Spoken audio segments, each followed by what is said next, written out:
বাইরে ভাই মামার কি টেম্পার, তাকাতে পারছি না। শালা তাকাতে গেলেই চোখ বন্ধ হয়ে যাচ্ছে। বাপ রে বাপ!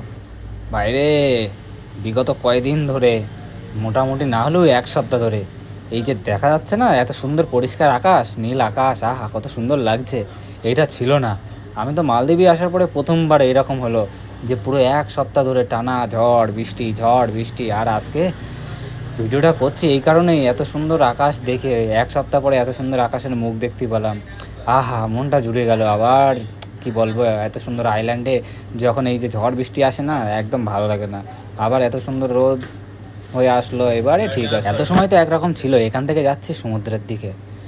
আহা কতদিন পর এত পরিষ্কার সমুদ্র দেখতে পাচ্ছি।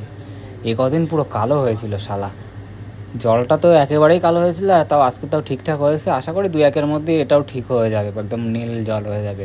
ওপরে নীল আকাশ, নিচে নীল সমুদ্রের জল, আহা মন ভরে যায়। আর এদিকে সূর্য মামার টেম্পার কি, একটু ব্যাক ক্যামেরা করলাম, দেখি তাকাতেই পারি না, তাই আবার চোখে মুখে হাত দিয়ে আবার ভিডিওটা বন্ধ করে দিলাম। তো চলো এখানে ভিডিওটা শেষ করি, টাটা বাই বাই সবাই।